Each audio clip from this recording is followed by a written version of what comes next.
Iran और Israel की इस जंग के बीच में फाइनली जो अमेरिका ने भी अपना हस्तक्षेप है वो कर दिया है। अमेरिका ने आज ऐसा कहा है कि उसने ईरान के 3 अलग-अलग परमाणु ठिकानों पर हमला किया है और वो परमाणु ठिकाने हैं ईरान के फोर्डो, नतांज और इस्फहान हैं, जहां पर भारतीय समय अनुसार रविवार सुबह करीब 4:30 बजे के करीब जो ये हमला अमेरिका द्वारा ईरान के इन परमाणु ठिकानों पर किया गया। और अमेरिका शुरुआत से जब इजराइल और ईरान की जंग छिड़ी थी तो उस समय से ही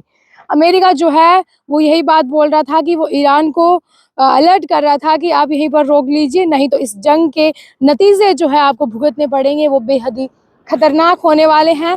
और इस वक्त अमेरिका के राष्ट्रपति डोनाल्ड ट्रंप ने ये चीज़ कही है कि परमाणु बम बनाने से रोकना ईरान को हम लोग का मकसद है और दुनिया को परमाणु खतरे से बचाना था हमारा मकसद। आज रात मैं दुनिया को बता सकता हूँ कि ये हमला एक शानदार सैन्य सफलता रहा। ये कहा है अमेरिका के राष्ट्रपति डोनाल्ड ट्रंप ने कि हमारा ईरान के इन 3 परमाणु ठिकानों पर हमला करने का मकसद ये था कि हम किसी भी तरह से जो ईरान है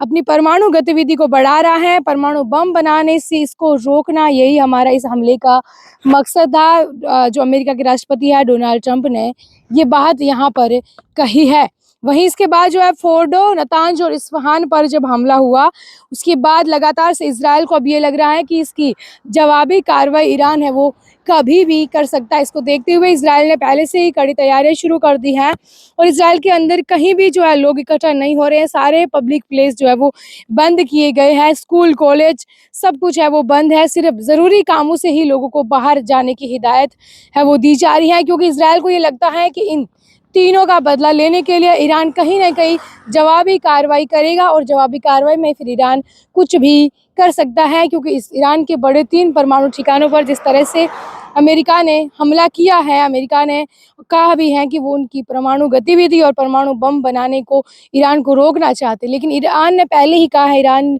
के जो प्रमुख है उन्होंने खamenei ने कहा था कि वो किसी भी हालत में झुकने वाले नहीं है। इधर इजराइल का साथ अमेरिका इसलिए दे रहा है कि हम दुनिया में शांति चाहते हैं। हालांकि ईरान ने कहा है कि अंतर्राष्ट्रीय कानूनों का उल्लंघन करके अमेरिका ने सीधा ईरान के उन परमाणु ठिकानों पर हमला किया है, अंतर्राष्ट्रीय कानून का उल्लंघन किया है। अंतर्राष्ट्रीय कानून को ये देखना चाहिए कि किस तरह से अमेरिका ने ये एक ऐसी हरकत की है जो कि नहीं होनी चाहिए थी। देखने वाली बात ये होगी कि ईरान और इजराइल की इस जंग में अभी अमेरिका जो है वो क्या कुछ करेगा।